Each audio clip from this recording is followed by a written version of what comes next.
Regression analysis అంటే ఏంటి? Machine లెర్నింగ్లో ఇది most basic and most important concept. దీని గురించి రియల్ లైఫ్ ఎగ్జాంపుల్తో సింపుల్గా చెప్తాను. రిగ్రెషన్ అంటే గెస్ కాదు, ఫ్యూచర్ని నెంబర్లో చెప్పడం. ఒక రియల్ లైఫ్ ఎగ్జాంపుల్తో చెప్తాను. ఇమాజిన్ నేను హైదరాబాద్లో ఒక ఫ్లాట్ కొందామని అనుకున్నాను. నేను అలా కొందామని అనుకున్నప్పుడు నాకు ఒక హౌస్ బ్రోకర్ ఏమని చెప్తారంటే 1000 స్క్వేర్ ఫీట్కి 50 lakhs అని, 15,000 స్క్వేర్ ఫీట్స్కి 75 lakhs అని, అండ్ 2000 స్క్వేర్ ఫీట్స్కి 1 crore అని చెప్తారు. అయితే అప్పుడు నేను ఈ 3 ప్రైజెస్ని మిషన్కి ఫీడ్ చేస్తాను. మిషన్ అప్పుడు సైలెంట్గా థింక్ చేస్తుంది, డేటాలో ప్యాటర్న్ డిటెక్ట్ చేస్తుంది, ఒక మ్యాథమెటికల్ ఫార్ములా బిల్డ్ చేస్తుంది, ఫ్యూచర్ వాల్యూస్కి ప్రిడిక్షన్ ఇంజిన్ రెడీ అవుతుంది. ఎవ్రీ 100 స్క్వేర్ ఫీట్స్కి 5 lakhs ఎక్స్ట్రా యాడ్ చేస్తుంది. సో ఆ సిచ్యువేషన్లో నా ఫ్రెండ్ నా మెసేజ్ చేస్తాడు, 1750 స్క్వేర్ ఫీట్స్ ఎంత ఉండొచ్చురా అని, అంటే ప్రైస్ ఎంత ఉండొచ్చు అని. అలాంటి సిచ్యువేషన్లో నేను బ్రోకర్ని అడగను, అలానే క్యాలిక్యులేటర్ కూడా యూజ్ చేయను.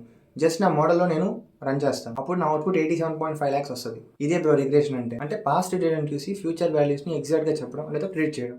జనరల్గా రిగ్రెషన్ని 3 టైప్స్లో డివైడ్ చేశారు: linear regression, multiple regression, polynomial regression. Linear regression అంటే ఇది ఒక స్ట్రైట్ లైన్ రిలేషన్షిప్. అంటే ఒకటి ఇంక్రీజ్ అయితే ఇంకోటి కూడా సేమ్ స్పీడ్లో ఇంక్రీజ్ అవుతుంది. ఇదే ఒక గ్రాఫ్ మీద మనం గీస్తే స్ట్రైట్ లైన్గా ఉంటుంది. ఒక చిన్న ఎగ్జాంపుల్ చూద్దాం. ఒక పర్సన్ ఒక కంపెనీలో పనిచేస్తున్నాడు. అతనికి 1 year ఎక్స్పీరియన్స్ ఉంది అనుకుందాం.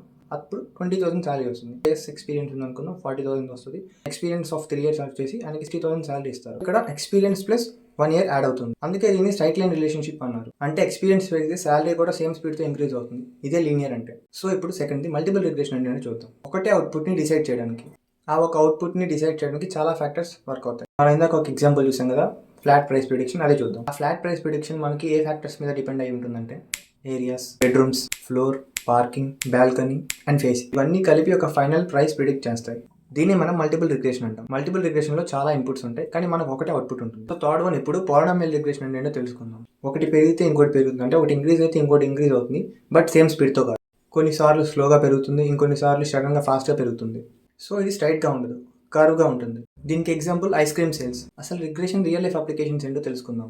జొమాటోలో ఆర్డర్ డెలివరీ టైం చూపించడం, అండ్ గూగుల్ మ్యాప్స్లో మన డెస్టినేషన్ ఎప్పుడు రీచ్ అవుతామని చెప్పడం, వెదర్ యాప్లో మన క్లౌడ్ ఎట్లా ఉందంటే ఎన్ని డిగ్రీ సెల్సియస్లో ఉందని చెప్పడం, షేర్ మార్కెట్లో ఈ సర్టెన్ అమౌంట్కి ఈ షేర్ క్లోజ్ అయిపోతుందని చెప్పడం. అవి చెప్పేవన్నీ కేసెస్ కాదు, డేటా నుంచి ఫార్ములా క్రియేట్ చేసి ఎగ్జాక్ట్ నెంబర్ చెప్తుంది. ఇదే రిగ్రెషన్ పవర్. ఎప్పుడైనా ఎవరైనా మనకి ఎస్టిమేటెడ్, ప్రిడిక్షన్, ఎక్స్పెక్టెడ్ వాల్యూ అని చెప్తే మనకి రిగ్రెషన్ అనే ఫ్లాష్ అవ్వాలి మైండ్. ఆల్మోస్ట్ ఈ వీడియో కొంచెమైనా ఎవరికైనా హెల్ప్ఫుల్ అర్థమైందని అనుకుంటున్నాను. నెక్స్ట్ వీడియోలో క్లాసిఫికేషన్ ఆఫ్ ఆల్గోరిథం గురించి తెలుసుకుందాం.